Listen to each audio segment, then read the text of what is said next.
안녕하세요. 승리한성 가족 여러분, 그리고 강성성경 연구원 여러분, 오늘은 스가랴서 2장 6절에서 13절 말씀을 성도를 범하는 것은 여호와의 눈동자를 범하는 것이다 라는 제목으로 함께 말씀을 나누도록 하겠습니다. 우리가 이제 2장 말씀을 마무리하면서 하나님께서 우리에게 주시는 위로의 말씀 세 가지를 볼 수 있었습니다. 이스라엘 민족이 근본적으로 가지고 있는 염려가 세 가지가 있었는데, 그것이 무엇이냐면, 첫 번째는 하나님께 버림받았다는 것에 대한 염려였습니다. 두 번째는 사방의 적들이 너무 강하다는 것에 대한 염려였습니다. 세 번째는 교회를 건축하기 너무나 어렵다는 것입니다. 성전을 다시 재건하기 너무 어렵다는 것이었습니다. 이 부분에 대해서 하나님께서 이스라엘 민족을 다시 백성이라고 선언해 주심으로써 하나님께서 절대 이스라엘을 포기하지 않으심을 우리에게 보여줍니다. 그 기준 안에서 하나님께서 다스리시는 이스라엘 백성이 이 세상에서 패배할 리가 없다라는 것을 분명히 가르쳐주면서 세상을 심판하신 하나님의 능력을 우리에게 보여주셨습니다. 그리고 세 번째는 이 성전 건립에 대해서 염려하는 이 이스라엘 백성들의 염려에 대해서 하나님께서 이 이스라엘 땅이 예루살렘 성전이 어떤 곳이 되고 하나님께서 세우신 이곳이 어떤 의미가 있는지를 가르쳐 주심으로써 성전도 반드시 건립될 뿐만 아니라 이 성전을 통한 하나님의 놀라운 역사가 일어날 것을 가르쳐주고 있습니다. 오늘 본문 말씀은 그 내용을 좀 더 구체적으로, 즉 교회가 어떤 곳인지, 교회가 하나님 앞에 어떤 곳이고 세상을 향하여 어떤 곳인지를 가르쳐주는 내용으로 구성되어 있습니다. 6절 말씀을 봅시다. 오라 너희는 북방의 땅에서 도피할지어다 라고 얘기합니다. 우리가 오늘 이 북방의 땅이라고 표현된 곳은 바로 이 바벨론 성에 대한 하나님의 이 포괄적인 상징적인 말로, 바벨론은 지금 현재 이 스가랴의 역사 안에서는 이미 멸망한 곳입니다. 그러나 우리가 이미 요한계시록에서 살펴봤던 것처럼 이 바벨론의 성은 항상 하나님을 대적하는 곳, 하나님께 반대되는 곳의 대표적인 이름이고, 이 북방 땅은 바로 그러한 성이 있는 곳을 우리에게 얘기해주는 표현입니다. 그래서 이 북방 땅과 바벨론 성에 대해서는 우리가 6장에서 다시 한번 동일한 맥락에서 우리에게 반복되어서 나타나는 내용이 있는데, 그 부분은 우리가 6장에서 살펴보도록 하고, 이 북방 땅에서 도피할지어다 라고 얘기할 때는 이 이스라엘 민족이 하나님의 백성이지만 어디에 머물고 있냐면 바로 이 북방 땅에 머물고 있다는 것입니다. 즉 7절에서도 이어지는 것처럼 바벨론 성에 거주하는 자들이 있다는 것입니다. 그런데 이들에게 지금 하나님은 뭐하라고 얘기하냐면 도피하라고 얘기합니다.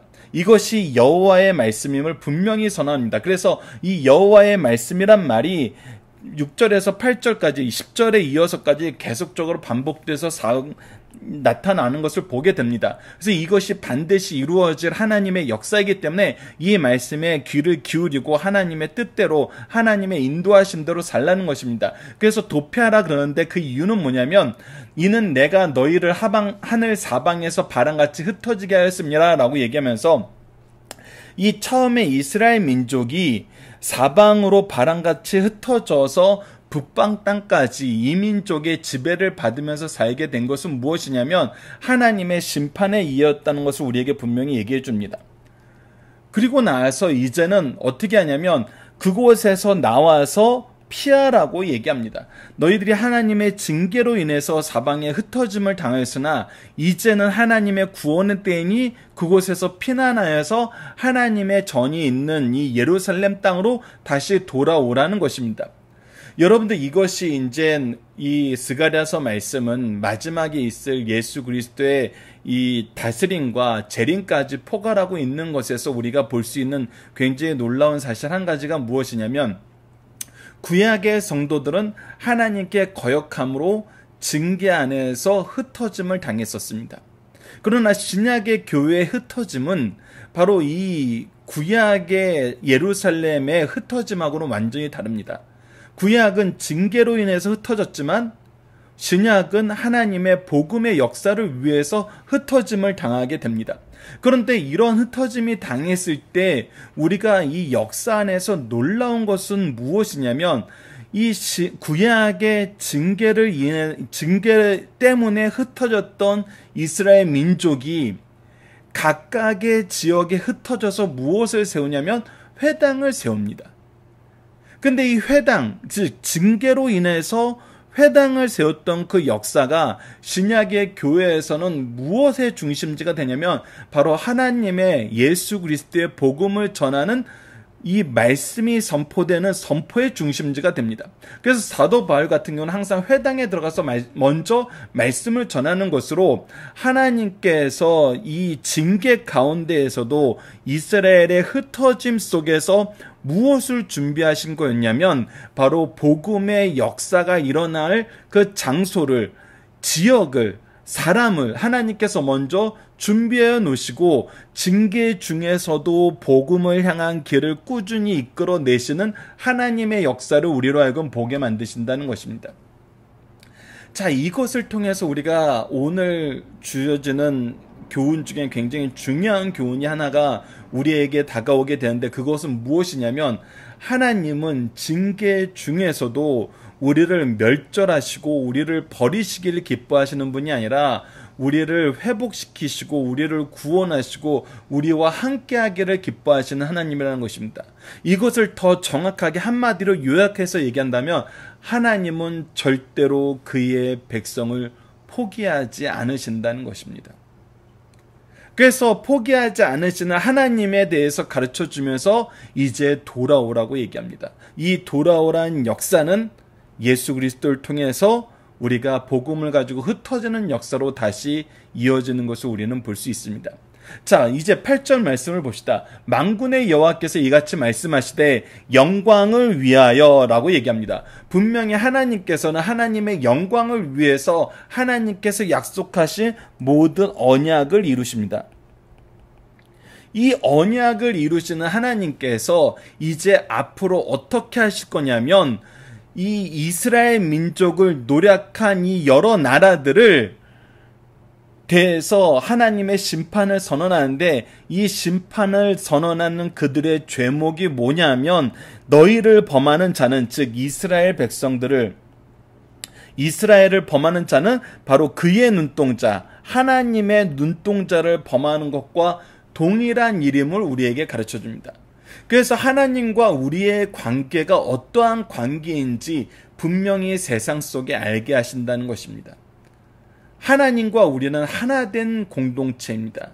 예수 그리스도를 통해서 화목하게 된 하나의 공동체예요. 교회도 예수 그리스도를 머리로 삼는 하나 된 공동체이고 우리의 머리 되신 분도 하나님임을 우리가 인정하고 시인하면서 그의 하나 된 공동체임을, 그와 하나 된 공동체임을 분명히 성경은 우리에게 가르쳐주고 있습니다. 이것은 신약에서만 가르쳐준 것이 아니라 이미 구약에서도 이 스가랴 말씀을 통해서도 계속적으로 반복되어서 선언되어진 말씀이란 것입니다. 그래서 오늘 성경 말씀의 제목이 바로 성도를 범하는 것은 여호와의 눈동자를 범하는 것이다. 즉 하나님께 대적하고 하나님께 반대하는 것임을 분명히 알게 하십니다.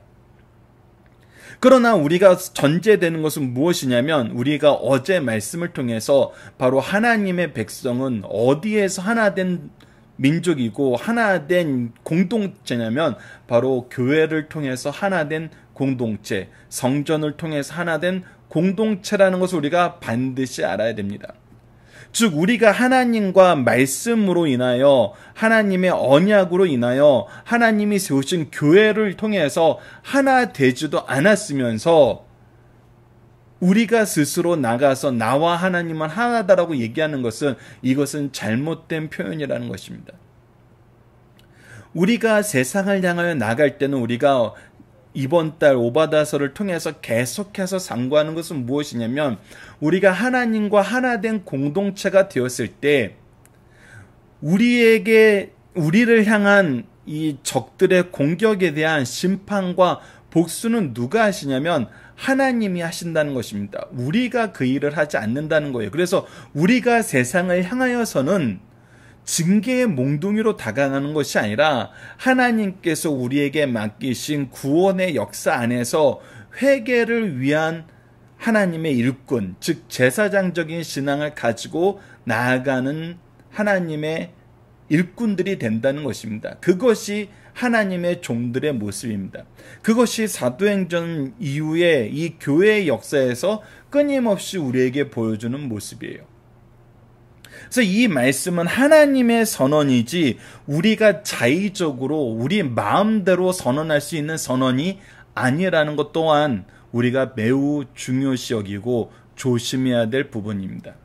자, 9절로 이어가도록 하겠습니다. 내가 손을 그들 위에서 움직인즉 그들이 자기를 섬기던 자들에게 노략거리가 되리라. 자, 하나님께서 이스라엘 민족을 범하던 자들에게 주시는 이 심판이 무엇이냐면 자기를 섬기던 자들에게 노략거리가 되어서 오히려 더 낮아지게 만든다는 것입니다. 하나님께서는 이 세상의 교만에 대해서 항상 동일한 심판을 하시는데 그것이 무엇이냐면 낮아지게 하신다는 것입니다. 하나님은 교만을 인정하지 않으십니다. 용인하지 않으십니다. 그렇기 때문에 하나님이 하나님의 백성에 대한 심판을 위해서 징계의 몽둥이로 들어 쓰실지라도 하나님의 영역을 침범하게 되면은 반드시 하나님은 그들의 교만을 낮추시는 역사를 이루십니다. 그것이 어디에서도 나타나냐면 바로 다니엘서에서 느부갓네살에게 다니엘서 4장에 나타났던 역사와 동일합니다. 우리는 이것을 분명히 기억해야 됩니다. 그리고 이것을 통해서 우리가 무엇을 보게 되냐면 세상이 무엇을 보냐면 너희가 만군의 여호와께서 나를 보내신 줄 알리라 라고 얘기하면서 하나님의 역사가 이 세상에 이루어짐을 보게 됩니다. 그리고 나서 이 교회의 모습, 예루살렘의 모습은 어떠한 모습으로 바뀌냐면 바로 그것을 가르쳐주는 것이 10절부터 시작됩니다. 10절을 보면 여호와의 말씀에 시온에 따라 노래하며 기뻐하라 라고 얘기합니다. 하나님의 구원의 역사, 하나님의 심판의 역사가 이루어질 때 우리는 무엇하게 되냐면 노래한다는 것은 바로 하나님을 찬양한다는 것이죠. 찬양하며 기뻐하는 삶을 살게 된다는 것입니다. 왜 우리에게 찬양과 기쁨이 있냐면 이는 내가 와서 내 가운데 머물 것입니다. 하나님께서 나와 함께 하여 주시기 때문입니다. 우리는 이 삶을 사는 거예요. 우리는 하나님을 떠나는 삶을 사는 것이 아니라 하나님이 우리와 함께 해주시는 삶을 사는 거예요. 이것은 더 확장되어서 무엇을 가르쳐주냐면 우리는 하나님을 찾아가는 삶을 사는 것이 아니라 하나님의 품 안에서 기뻐하는 삶을 산다는 거예요. 이것이 세상 종교하고 완전히 다른 부분입니다. 세상 종교는 진리를 탐구하면서 끊임없이 신성으로 향하여 나아오라 그럽니다. 그래서 내 개인의 훈련과 내 개인의 어떤 업적이 나의 구원과 나의 고차원적인 삶을 결정하는 것이라고 얘기합니다. 자아 성찰을 얘기하고 자아 성취를 얘기해요. 그러나 성경이 우리에게 가르쳐 주는 것은 우리가 하나님을 찾은 것이 아니라 하나님께서 우리를 찾으셨고 우리가 하나님을 붙잡고 있는 것이 아니라 하나님이 우리를 붙잡아 주신다는 것입니다. 그래서 우리는 그의 품에 있기를 즐거워하면 된다는 거예요. 이것이 바로 10절이 가르쳐 주는 것입니다. 우리는 하나님의 임재와 하나님의 우리를 안아주고 계심을 느끼면서 인정하면서 의지하면서 찬양과 기쁨이 넘치는 삶을 살게 하신다는 것입니다. 그것이 이루어지는 것이 바로 하나님의 날, 그 날입니다. 그 날에 근데 이것이 무엇이 이루어지냐면 우리만 즐거워하고 기뻐하며 찬양하며 기뻐하는 삶을 사는 것이 아니라 이때 분명히 이루어질 한 가지 일이 있는데 그것이 뭐냐면 많은 나라가 여호와께 속하여 하나님의 백성이 된다는 것입니다. 주님의 백성이 된다는 것이에요. 자, 이때 우리에게 하나님께서는 분명히 알게 하시고 맡기시는 역사가 있습니다. 우리가 하나님의 안에서 찬양하고 기뻐하는 것은 우리에게 주신 은혜입니다. 이 은혜를 하나님은 어떻게 쓰게 만드냐면 많은 나라가 여호와께 속하여 그의 백성이 되도록 일하시는데 이 과정에 구속사의 일을 이루시는데 구속사를 이루시는데 쓰임 받기를 원한다는 것입니다. 그래서 우리는 하나님 앞에서 구속사의 능력 있는 일꾼으로 부르심을 받게 되는 것입니다. 그래서 우리는 복음을 가지고 세상에 나아가는 것입니다. 이것이 우리가 가져야 될 방향입니다. 우리가 가져야 될 삶의 자세라는 거예요. 그래서 우리는 항상 무엇을 기대하면서 살냐면 많은 나라가 여호와께 속하여 하나님의 백성이 되는데 내가 쓰임받길 원하는 삶을 사는 것이고, 우리가 기대하는 정말 역사의 한 순간은 무엇이냐면 바로 11절 말씀이 이루어지는 그 시간을 우리가 꿈꾸면서 사는 것이라는 겁니다. 그리고 분명 얘기해 준 건 뭐냐면 나는 내 가운데 머물리라, 내가 만군의 여호와께서 나를 내게 보내신 줄 알리라, 그러면서 하나님의 구원의 역사가 어떻게 이루어진지 아는 지혜를 소유하게 된다는 것입니다. 자, 그래서 보십시오. 우리에게 지금 두 가지가 선언되었습니다. 첫 번째는 우리가 하나님 안에서 찬양하고 기뻐하는 삶을 살게 된다는 것입니다. 그리고 하나님께서 구속사를 어떻게 이루신지 아는 지혜를 소유하는 삶을 살게 된다는 것입니다. 계속해서 봅시다. 12절을 보면 여호와께서 장차 유다를 거룩한 땅에서 자기 소유를 삼으시고 다시 예루살렘을 택하시리니 모든 육체가 여호와 앞에 잠잠할 것은 여호와께서 그의 거룩한 처소에서 일어나심이라 하라 하더라 하면서, 우리가 이제 무엇을 인정하는 삶을 사냐면 여호와의 역사를, 하나님의 역사를 인정하고 의지하는 삶을 살게 된다는 것이다. 잠잠하게 된다는 것은 우리가 이것에 어떤 반론도 제기할 수 없고 오히려 이것을 이루어짐을 숨죽여서 기다리는 삶을 산다는 것입니다. 그래서 우리에겐 항상 이 세 가지가 있어요. 하나님 안에서 찬양하며 기뻐하는 삶, 하나님의 구원의 계획을 아는 지혜를 소유한 삶, 그리고 하나님의 역사를 인정하며 그것을 의지하고 그때를 소망하며 우리가 순종하는 삶. 이 세 가지가 지금 이제 우리가 교회 공동체에서, 신앙 공동체에서 소유하게 되는 것이라는 것입니다. 그때 분명히 우리가 보게 되는 것은 하나님이 우리와 함께 하신다는 것, 우리가 그의 백성이 되었다는 것, 그리고 그가 우리와 함께 이 교회에서 역사하기 시작하신다는 것. 여호와께서 그의 거룩한 처소에서 일어나심이라는 것은 이 모든 역사의 시작이 어디라는 거예요? 바로 거룩한 처소로 불리우는 성전, 즉 지금 현재의 교회라는 것입니다. 여러분들, 그래서 우리가 신앙 안에서 이 얘기가 아멘으로 화답되는 것입니다. 교회가 역사의 중심입니다.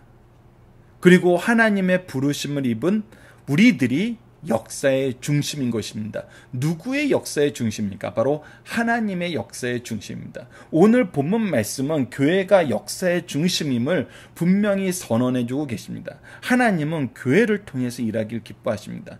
교회를 통해서 교회를 이루시는 일에 우리가 쓰임받기를 기뻐하십니다. 그래서 우리의 인생은 교회 중심이 될 수밖에 없습니다. 우리가 하나님과 동행하는데 교회 중심으로 살지 않는다는 것은 불가능한 일입니다. 그것은 앞뒤가 맞지 않는 이야기예요. 그래서 우리는 다시 한번 아까 서론에서 얘기했던 것처럼 구약의 교회는 징계를 받고 이 교회의 회복을 위해서 우리를 부르시지만, 신약의 교회는 이제 그리스도의 승리하신 그리스도의 복음을 가지고 교회를 세우러 나간다는 것입니다. 그러니까 우리의 삶이 교회가 중심이 될 수밖에 없는 게 뭐냐면, 우리가 정해진 시간, 장소, 정한 순서에 따라서 신령과 진정으로 드리는 예배는 우리에게 허락하신 그 예배의 처소에서 이루어지고, 우리가 일주일 동안 나가서 사는 삶 속에서는 이 교회의 확장을 위해서 교회를 세우기 위한 사역을 한다는 것입니다. 그렇기 때문에 우리의 인생은 교회가 중심이 될 수밖에 없어요. 우리가 자녀들에게 이걸 가르쳐야 된다는 것입니다. 우리가 성도들에게 이것을 분명히 가르쳐야 된다는 것입니다. 제자들에게 이 교회가 역사의 중심이고 하나님의 역사의 중심이고 우리가 살아야 될 삶의 중심이라는 것을 가르쳐야 된다는 것입니다. 그리고 하나님은 이 교회를 세우시기를, 확장하시기를 기뻐하신다는 거 우리가 이미 11절에서 확인한 것입니다. 우리는 교회에서 태어나고 교회에서 자라고 교회를 확장하는 삶을 사는 것입니다. 이것이 성도의 삶인 것입니다. 자, 본문 묵상하기를 봅시다. 하나님은 어디에서 피하라고 말씀하십니까? 이제 죄악의 도성에서, 북방 땅에서 바벨론 성에서 피하라고 얘기합니다. 왜? 이곳에 이제 하나님의 심판이 있기 때문입니다. 하나님은 우리를 어떻게 대하시고 어떻게 하나님의 구원으로 온 세상이 알게나요? 하나님은 우리와 하나됨을 얘기합니다. 우리를 범한 자는 하나님의 눈동자를 범한 것 같다는 것을 분명히 얘기합니다. 하나님과 우리는 분리될 수 없는 존재입니다.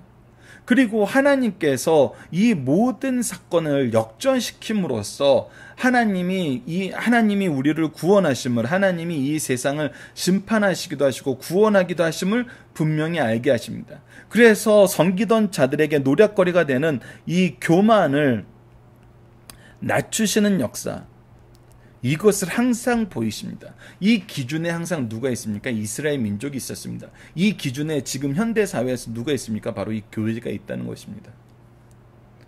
그리고 우리는 무엇을 기뻐하고 무엇을 알게 되나요? 바로 하나님께서 우리 가운데 머물러 있으므로 우리가 노래하고 기뻐하는 삶을 살게 되고, 하나님께서 우리에게 구원의 역사를 어떻게 이루시는지를 아는 지혜를 소유하게 됩니다.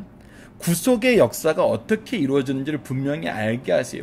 그래서 우리가 구속사를 얘기할 때 이 삼위일체 하나님의 역사를 세 가지로 표현하죠. 성부께서 구원을 계획하시고, 성자께서 구원을 성취하시고, 성령께서 구원을 우리에게 적용하신다는 것입니다. 계획과 성취와 적용 모두 삼위일체 하나님의 역사라는 것을 우리는 분명히 아는 지혜를 소유하게 된다는 것입니다. 그리고 예루살렘 교회는 어떤 곳이 된다는 것입니까? 그곳은 거룩한 땅이 되고서 하나님이 택하신 곳이 되고, 하나님께서 이곳에서 세상을 향한 역사를 시작하시는 것을 우리가 모두 숨죽여서 인정하고 의지하면서 기대하는 삶을 산다는 것입니다. 하나님의 통치는 교회에서부터 시작합니다. 그래서 하나님의 거룩하게 하시는 회개의 역사가 교회에서 먼저 이루어지는 것입니다. 그리고 하나님은 우리를 하나님의 역사에 쓰시기를 즐거워하십니다. 자, 본문의 중심 사상을 봅시다. 징계 중에는 포로가 되어 사방에 흩어졌으나 사제의 은총을 받은 후에는 복음을 전하는 자로 사방에 흩어졌다는 것입니다. 이것이 바로 흩어짐에 대한 구약에서 신약으로 연결되는 과정이 있습니다. 이 중심에 누가 있습니까? 바로 예수 그리스도가 있습니다. 우리의 주 대신 예수 그리스도가 계신다는 것입니다. 이것을 스가랴서는 우리에게 분명하게 가르쳐주고 있습니다. 두 번째, 성도들은 주 안에서 형제를 사랑할 것이요 징계 중에 있는 자라도 선하게 돼야 됩니다. 이거는 여러분들 이번 한 달 내내 우리가 살펴본 거, 오바다에서부터 스바냐에 이르기까지, 그리고 이것이 스가랴로 이어지면서 계속 얘기합니다. 오바다에서는 이 에돔이 형제임에도 불구하고 이스라엘 민족이 징계를 받을 때 이 징계를 즐거워하면서 자기네들의 욕심을 채웠다는 것입니다. 그것을 하나님께서는 심판하신다고 그랬어요. 그래서 우리는 형제를 사랑하는 것이고, 우리가 하나님의 심판을 얘기했다 그래서 우리가 이 심판을 임의로 선언할 수 있는 존재는 아닙니다. 우리는 이 징계 중에 항상 무엇을 바라봐야 되냐면 하나님의 구원의 은총과 그리고 사유하심을 바라보면서 우리는 항상 무엇 하기를 원해야 되냐면 그들의 회개의 역사가 있기를 원해야 됩니다. 여러분들, 회개의 역사는 징계하는, 저주하는 말로 이루어지는 것이 아닙니다. 회개의 역사는 구원의 은총을, 하나님의 사랑의 역사를 전함으로 이루어지는 것입니다. 완성되는 것입니다. 하나님은 반드시 징계하십니다. 근데 징계 가운데서 징계하기를 기뻐하시는 하나님이 아니라 구원하기를 기뻐하시고 우리와 함께하기를 기뻐하시고 우리를 포기하지 않는 삶을 사신다는 것을 우리가 가르쳐주면서 그들의 죄의 문제를 우리의 죄의 문제로 알고 우리가 먼저 회개의 역사를 이끌어내면서 우리가 회개의 기도를 이루어야 됩니다. 그것이 바로 제사장의 모습이었습니다. 하나님께서 제사장을 세우실 때 항상 이 회개의 역사를 이해하고 하나님께 이 구속의 기도를, 죄악을 용서해달라는 사죄의 기도를 드릴 수 있는 것이 바로 제사장이었고, 제사장은 이 사명을 감당하는 사람이었어요. 그래서 우리는 제사장적인 신앙을 가지고 나가야 된다는 것입니다. 죄의 문제에 대해서 이 죄의 문제가 나에게 맡긴 영혼 구원의 문제임을 알고, 그리고 나에게 먼저 은혜를 주신 것에 대해서 감사하면서 그들의 죄의 문제가 나의 문제임을 알아야 됩니다. 이 죄의 문제의 해결을 위해서 예수 그리스도를 보내셨던 것처럼 지금 이제 우리에게 예수 그리스도의 복음과 대속과 부활과 재림의 역사를 통해서 이것을 가르치기를 기뻐하신다는 것입니다. 이것을 우리가 알아야 됩니다. 그래서 징계 중에 있는 자라도 우리는 선하게 대하면서 그들이 회복되도록 쓰임받는 하나님의 일꾼이 되어야 된다는 것입니다. 마지막 세 번째, 연약하고 부족한 성도들은 하나님께서 베풀어 주신 메시아 왕국에 참여함을 감사해야 됩니다. 우리가 우리의 자격이 있어서 참여하게 된 거 아닙니다. 하나님의 은혜로 참여하게 된 겁니다.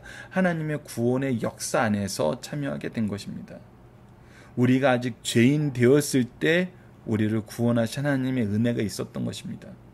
그렇기 때문에 우리에겐 오직 감사가 있을 뿐이고 겸손히 충성할 뿐이라는 것입니다.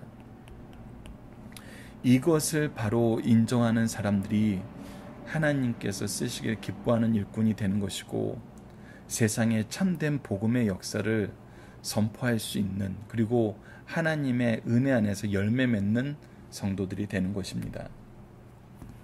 자, 본문 다지기를 통해서 좀 더 자세하게 살펴보도록 하겠습니다.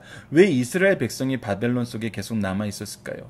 왜 남아있게 되었을까요? 우리가 크게 세 가지로 분류해서 볼 수 있어요. 첫 번째는 선민의식을 상실했기 때문입니다. 하나님의 백성으로 사는 것보다 이제 바벨론에서 70년 이상 살다 보니 그곳에서 자리도 잡았고 깃들도 잡았고 관계도 형성되었어요. 살만해졌어요. 그러니까 남아있게 되는 경우가 있습니다. 두 번째는 현재의 소유를 미래의 선보다 더 확실한 것으로 여기기 때문입니다. 지금 현재에 내가 컨트롤할 수 있다고 생각하는 여러 가지 환경들이 미래에 하나님께서 주시기로 약속한 그것보다 더 확실한 보장으로 여기는 것입니다. 사실 세상에서 살 때 가장 힘든 부분이 이 부분입니다. 그런데 이것을 성경은 미련한 것이라고 합니다. 하나님이 약속해 주신 것이 가장 확실한 것입니다. 그래서 하나님의 약속 안에 거하는 것이 지혜로운 삶입니다. 세 번째는 우리가 완전히 신앙을 잃었기 때문입니다. 불신앙은 하나님의 말씀을 따르게 하지 않습니다.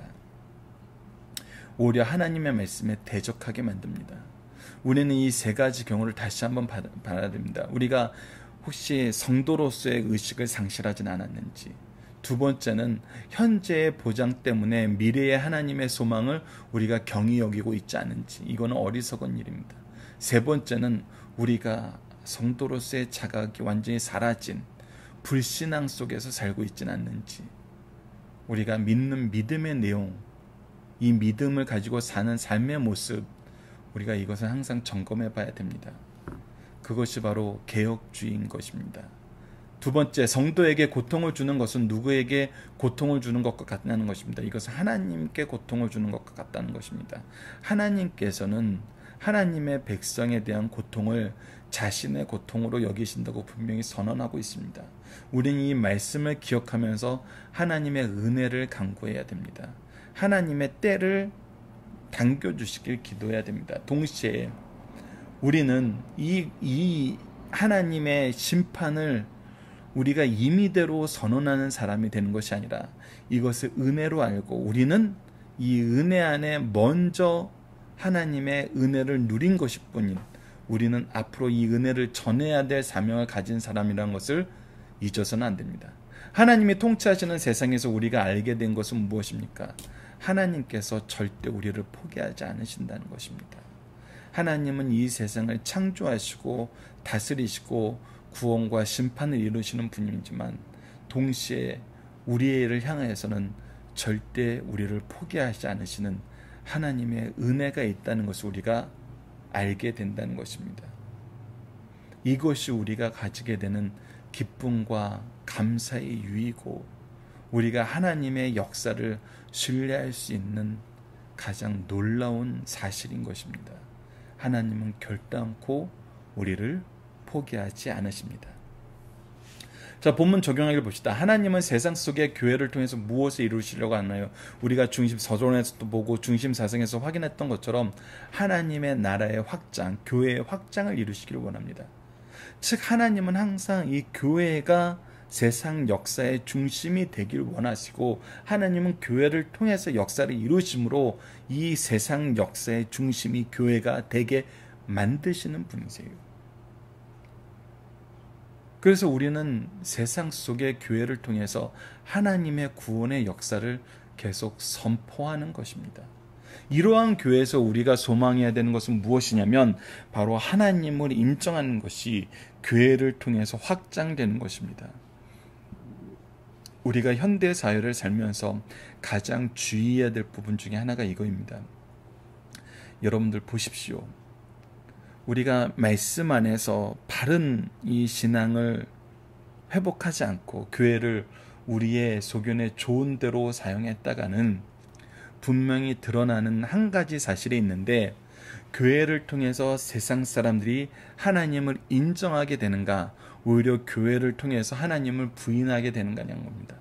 우리 교회가 하나님이 세우신 본래 모습대로 하나님이 이루신 거룩함과 하나님의 역사의 통로가 되었다면은 세상은 교회를 통해서 하나님을 인정하게 됩니다. 그런데 우리가 하나님의 통치를 거부하고 거룩함을 중요시 여기지 않고 오히려 거룩함에서 반대되는 삶을 살면서 우리의 소견에 좋은 것을 이루려고 할 때는 세상이 교회 때문에 하나님을 믿지 않게 됩니다. 우리가 현대 사회에서 무엇을 소망하는가를 통해서 볼 때는 이 부분을 반드시 봐야 됩니다. 우리의 소망이 세상적인 이권과 어떤 세상적인 물질적인 것이라면은 우리는 완전히 반대된 결과를 가져옵니다. 그러나 우리가 소망하는 것이 하나님의 뜻이면은 반드시 이루어집니다. 교회를 통해서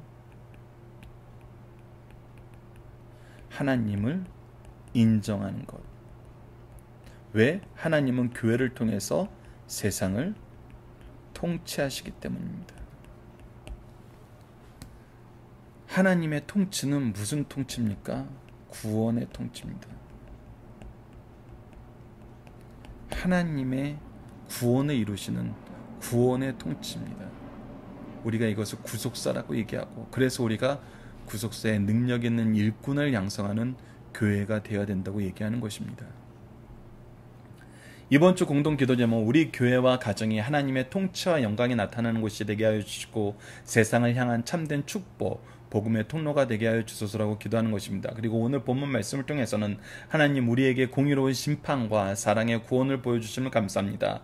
이를 통해 하나님을 인정하게 하심을 감사합니다. 두 번째로는 교회를 통해 통치하시고 만물을 구원하시기 위해 부르시는 하나님의 뜻을 보게 하심을 감사합니다. 우리 교회가 세상을 심판하며 정죄하는 곳이 아니라 하나님의 구원을 인정하게 하는 곳이 되게 해주소서라고 기도하는 우리 승리한 산 가족 여러분들, 강성 성경 연구원 여러분들 되었으면 합니다. 감사합니다.